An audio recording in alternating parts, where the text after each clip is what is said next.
and welcome to this week's CENTCOM broadcast. If you've been tracking with us this month on these messages on hearing the voice of the Lord, you're going to love what this week has in store. This week, audience members from our Hope Center training time asked Bob and Eddie Boasso important questions that were on their heart and might be questions you're asking as well. Bob and Eddie went into depth answering these questions on how to hear the voice of God, how to go to that council table of the Lord. So enjoy the broadcast and stay tuned afterwards for some important announcements. Yeah, I know you were interested in having a little shift, not just going through some of the questions that the Lord was posing you at the table, but you wanted to make room for those here to pose questions to both of us. And anything that's on their heart from what you've spoken, whether it's an encounter or the conveyance of what God said to you, we just want to field some questions at this time.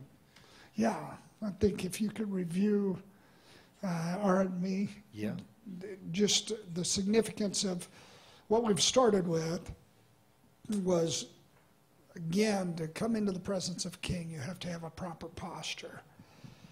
And so the posture is you come in with all your heart. And I would encourage you to study that out. You know, it's posture of attentiveness, love and desire, etc.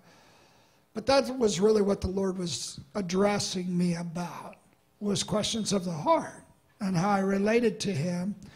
And he was bringing out golden paradigms of a healed and expanded view of a good father. Healed and expanded view of me, that although inwardly torn and flawed, he called me a king. Healed and expanded view of my future. And so these questions, he would sneak up on me. He'd address about my wife, my children, and then all of a sudden, what about you? And then that lands where you say, gosh, I know how I feel about them and I'm imperfect. Well, how much more you about me? And so then your defenses are broken down. Obviously, you're ready to respond to his voice, and you see it as an honoring of him and an appreciating of him. So he then began to open up what kingdom hearing was like that was distinctive from just hearing an encouragement. And it was the next questions Eddie will address, and we'll be talking again tonight with Michael Sullivan, who has for 30 years walked in the prophetic, written a number of books about it, and has just got the spirit of understanding. You get different kinds of prophetic people, where I might be more of wisdom in this way. It's defined in Isaiah 11, foresight. For some reason, I see a long ways out. But Michael has a spirit of understanding. He knows how to deal with people today, and is this real nurturer. And Eddie is able to take the prophetic pieces with the spirit of counsel, bring that spirit of understanding, bring where we're going, and counsel how does that work together, and bring perspective to people so they can bring the next steps. So we've looked for years on bringing forth together that Proverbs 9, it says wisdom mingles her wine. Well, we get wisdom that comes from different angles, so we can really bake the cake for you so that you can relate to the Michael Sullivans that have great understanding. You'll be amazed at just the insight. I don't want to set him up because he's a great listener, and he won't speak before his time. But then within Eddie, it's profound, just the understanding level he has and the perspective he gleans. His analysis gift that's spiritual, and his ability to contextualize so that you can take steps is really important. And my job is to go over the hill and look and say, here's what's coming. Here's what the heart of the Lord feels. And so it's just been a combo. But the kingdom hearing is a discussion that will unfold through the business people through all weekend. And we've really set a table well through Elaine, and others that are scientists and have really done a good job. I just want to make this statement as we enter into questions. So as you go into your time this afternoon, because there's no downtime, and it's all uptime. And by that I mean, for our family, I say we don't go on vacation. We don't vacate anything. We go on restoration time to be restored and rejuvenated. And the more we're on the same page, we focus, and there's times just to relax and watch.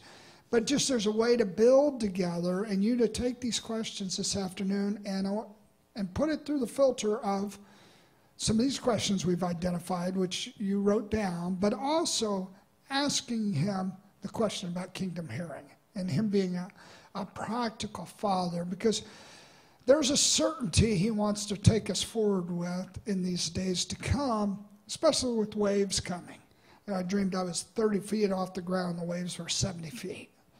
And I had to get to a different level and ask a different level of questions so that I could practically get answers to really build in this day and this hour. So this is a subject that would unfold, as Elaine said, through our times together. So she told you about the next 4 times, and we'll tell you about other times. Because the reality is that it's built out in a process, that there really is a process to be honored in getting into deeper levels of hearing so that we can have great decision makers. Right now, young people, I'll get with them and I'll say, do you have any kind of decision-making model? And most of them don't. They get 286s that freeze up when they're trying to make a decision versus Pentiums or whatever the latest computer is that processes well. So you help them. You say, well, ask this question and this question and this question. So you start with the understanding where do they live, where do they want to go, how did they get there. So the Lord is wanting to do that with us because we get the wrong answers when we ask the wrong questions. Because the spirit of the prophet is subject to a prophet. So if you don't even know how to ask a king the questions, then you won't know how to appropriate the answers. And so that's where we're headed, is kingdom hearing.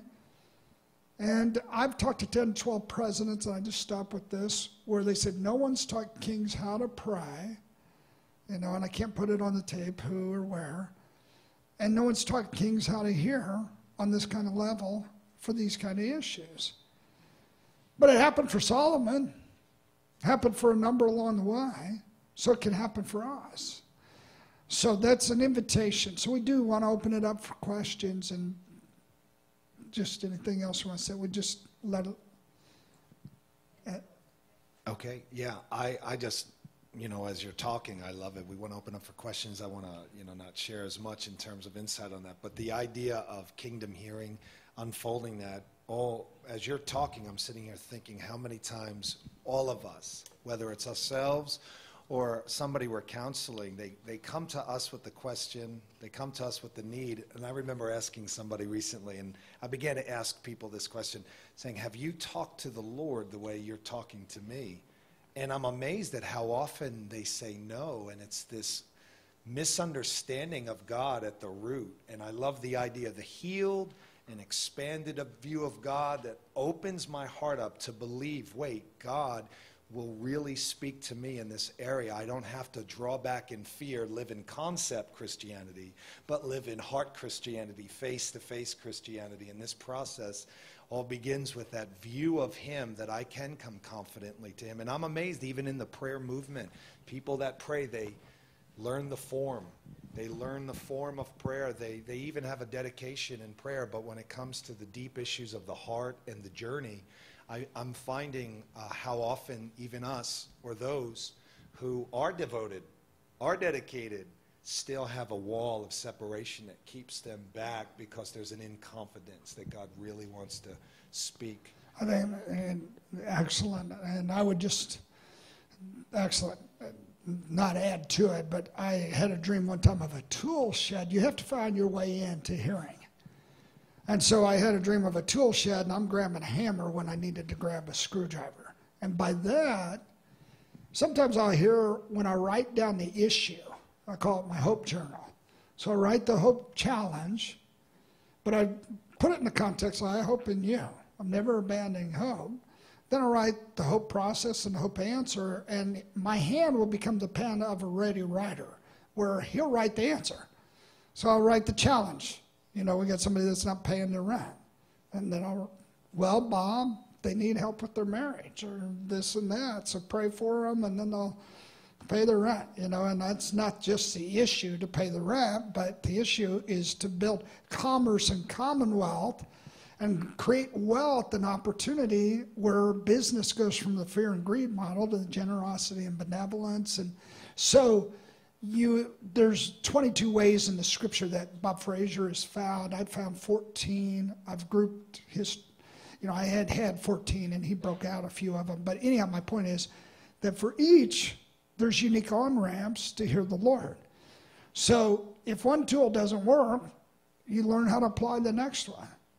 So you get with marvelous comrades that are hearing friends, that are prayer friends, that are not commiserate friends, that really lift your head. So let's use all that God will give us to increase our hearing and come out of the torture room into the delight in Him room. So, questions? Yeah.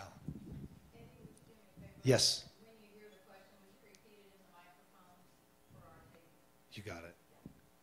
First question.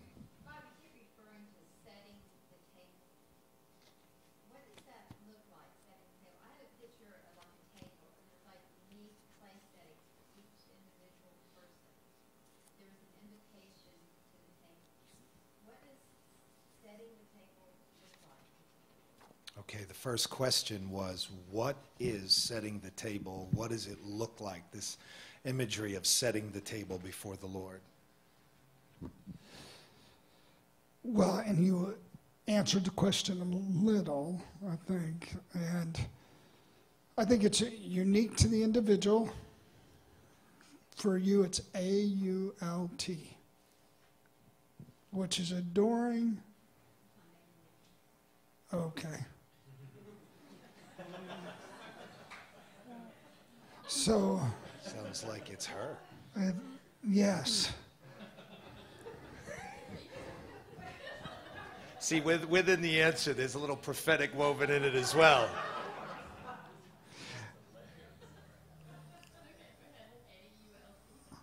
Well, very good. That threw me off. So what you say on the receiving end is, more Lord, more Lord.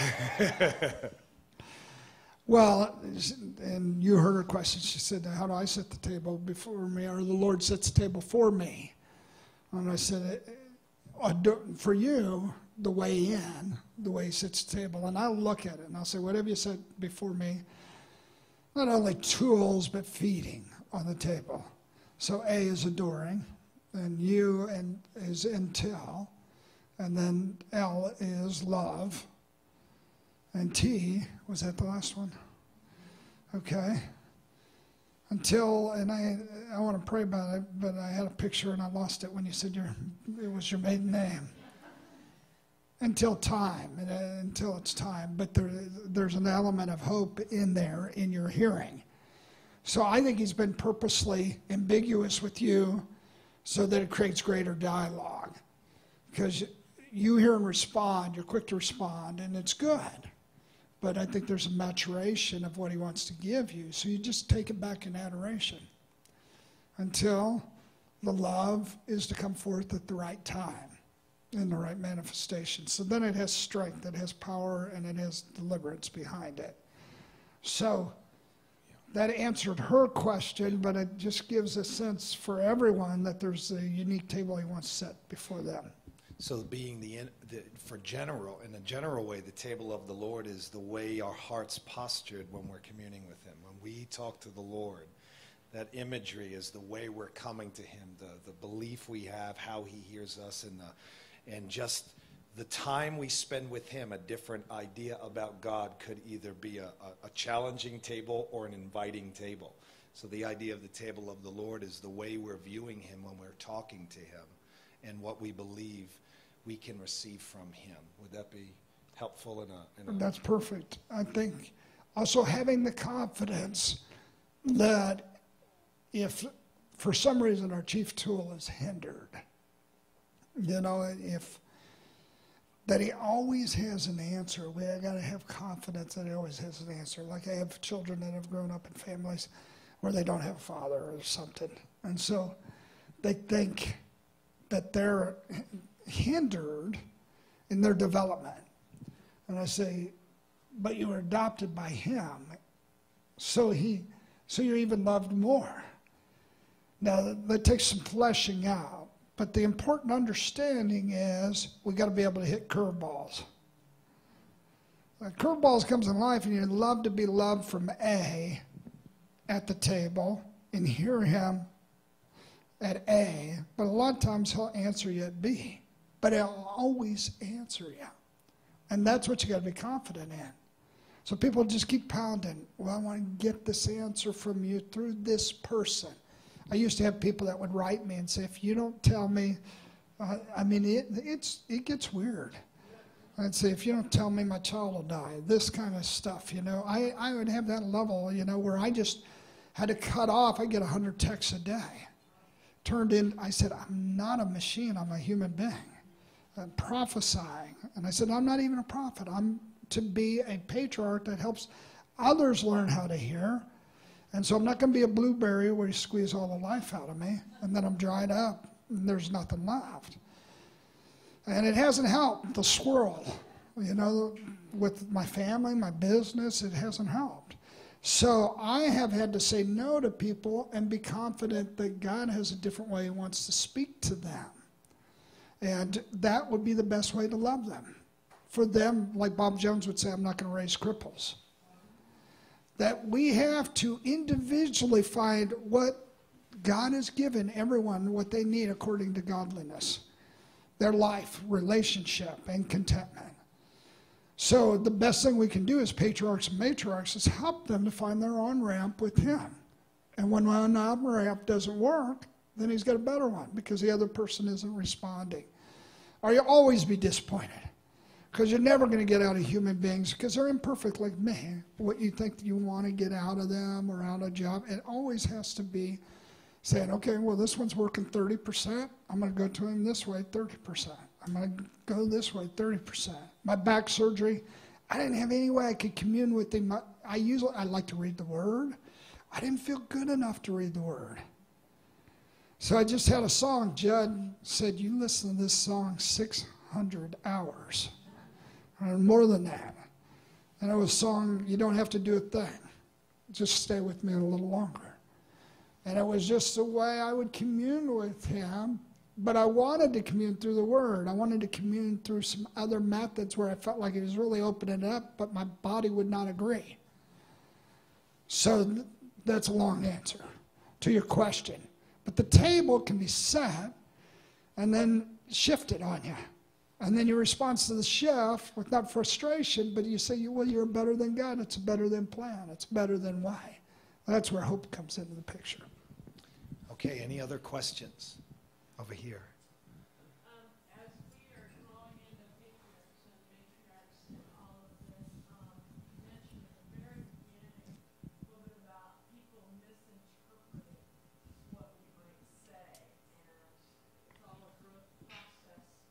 How do you successfully do, I don't want to call it damage control, but if somebody does misinterpret you as a patriarch or matriarch and we're all growing in this, and somebody is hurt, because it is all about love anyway, and communicating the part of love of the Father. And so, how do we go about when people do have that misinterpretation? Okay, the second question was, how do we do any damage control when we speak, whether a father or mother, to someone, and there's a misinterpretation, misunderstanding? How do we help them come around? How do we do any kind of damage control with wrong words or hurtful words or spoken in any way that there's a break in what we're trying to convey and how they receive it? Good. And I hear you saying, not necessarily intended, but I believe intended by the Lord. And this is why. So I believe Matthew 11:11. Wisdom is vindicated by her deeds. And the Lord purposes misunderstanding at times. What had happened in Matthew 11 is John got beheaded. And all the disciples looked at him like, you had the power to deliver him. And they were angry with him. He did not answer why he had allowed that to happen. He said, wisdom will be vindicated by her deeds. A practical example in my own life is I'm driving to the hospital when my father has a major stroke, ends up dying. It's his third one.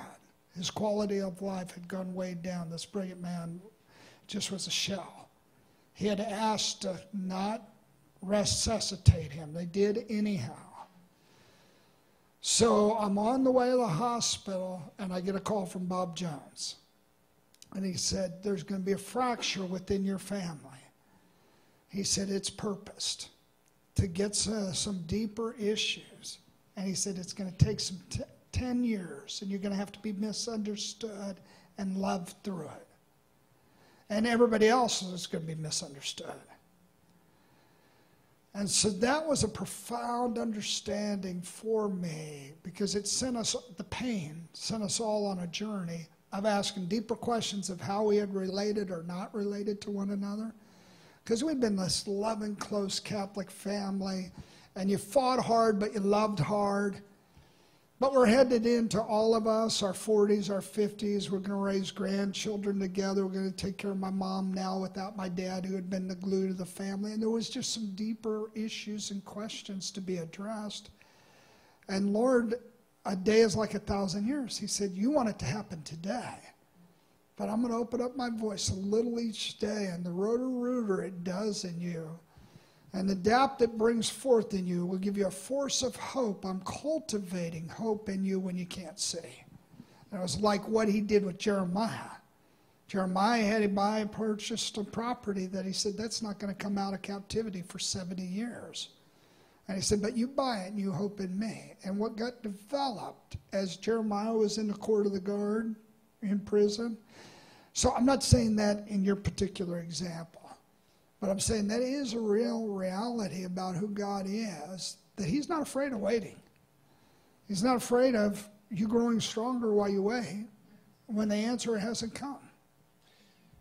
And I really appreciate what you're saying, that in sharing words with people, sometimes there's an enigma to what God is saying, that there could be misunderstanding. But how about maybe touch another dimension of sharing words where we can help ourselves in a practical way by some practical points of speaking in a way where we're not creating the misunderstanding as well, like the way we speak to somebody or the way we use language as a helpmate. Like I know I can say a word to somebody that maybe is not so enigmatic, but if I don't give it in a natural means or speak it well, I can create misunderstanding in them just by the way I talk. So would you want to just touch that as another aspect? Well, I think, I think I don't obey it all the time, but at the university we taught concise, clear, and figurative language. When you communicate three ways: concise, clear, but figurative. Figurative means you explain, because every word has a denotation and a connotation. So if you say black man, it elicits feelings in people. You say dago, you say wop, and that elicits feelings in people. So the same thing when you communicate to people, especially when you're caring for their hearts and the prophetic, and that level of vulnerability happens, and you get entrusted with their hearts, then you watch your language, that it's clear, it's concise, that it gives the right nuances. So I think that's a whole teaching within itself, because you've got to learn the personality. I'm always asking what kind of temperament. I ask 14 questions as I stand before a person. So what's their temperament? And either they're like grain, and it says with grain you're strong in Isaiah 28. It means you speak strong. But if you do that to ginger, you crush it. When it says you tap lightly ginger, it says, but wheat you put in rows, that means they need structure. You tell them, communicate in a way, here's point 1, here's point 2, here's point 3. And that's most of the Western world. They want structure. 3/4 of the earth doesn't learn that way. And so in just the presentation of words, you learn the person's learning model, and you learn their temperament, and then you ask, are they wounded, why, or willing? Because you're a strong woman, you might say, we'll attack the next hill, and not even realize that person's bleeding by the side of the road, and it just hurt them, and you were attempting the exact opposite. And I'm not saying that you did or didn't, but they might have an inside wound they don't even realize, and they get more hurt by it and recoil. So, long answer. I think on some of these questions, we just got to hit a spark of consideration, because it'll send us on our own journey to ask questions. Okay, another question over here. Yes, sir. You said one of the angels you saw was an angel of perspective. And then you also related earlier to perplexity and pain.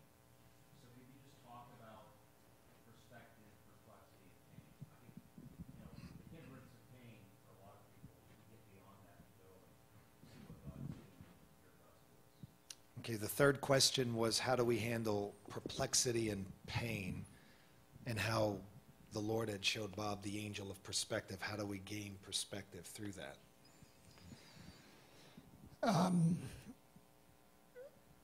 The angels have a whole different perspective, and God has a whole different perspective. So we tend to react from either our base nature, the environment around us. Sociologists say there's 5 ingredients to why we react the way we react. My point with that is, or we react to our heritage, and to gain perspective from the Lord brings instant healing and strength. So, for example, a young man that was an Asian young man, I walk into the 6 a.m. prayer meeting, and he's sitting out in the lobby, and it looks like somebody's killed his dog, his cat, and his best friend, and he just depressed, head low. I said, what happened? And he said, I lost my job. Everything about him, his identity, everything wrapped up in that job. And I watch my children, I watch what makes them cry, makes them laugh, what is giving them.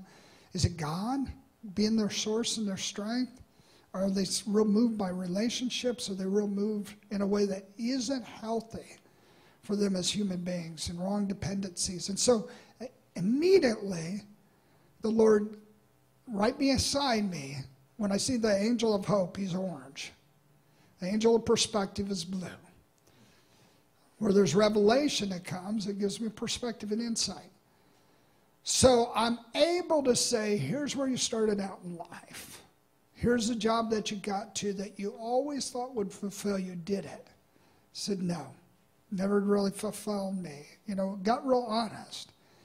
And I said, so have you been set free from a wrong identity? And I said, you got out of prison. And I said, to be all you're called to be now. And I said, now let me give you a picture of what you're called to be. So that was the angel of perspective, and in a moment I saw his countenance go literally in 3 minutes from under this heavy oppressor that had crushed him, because his perspective was, I wasn't worth anything. God's perspective was, this was a launching pad. So that was the angel of perspective. So I'll get hurt by something, and I purpose to have others, when I can't get perspective, say, what's your perspective on this? And again, in our office, a lot of times I'll say, John Swart, will you run into the office? He's our general manager. So I tend to be more emotional, passionate, not that he isn't, but react out of emotion. And he'll come and he'll say, this is the perspective I have about this situation, us being cut, business here, because I take it personal. Say, did we do a bad job? What happened? Why did we lose the contract? And he'll say, I think it was high maintenance, and God was loving us, and the return was 6%. It wasn't worth the effort. And all of a sudden, I'll feel better, and it was hurting the people that had to clean the place. And he'll say, and I believe we're on the road to get another account that's easier. And that'll save me, days of internal struggle to a measure. You know, you'll go on in life, but that'll be churning in you. And so I look for those ones where the blue's around. I need angels of perspective, like Michael tonight. He's got an angel of perspective around him. So to complement the reality of who I am and how I operate. So that's hopefully helps begin an answer. Well, thank you for joining us for this week's CENTCOM broadcast on hearing the voice of the Lord through the council table.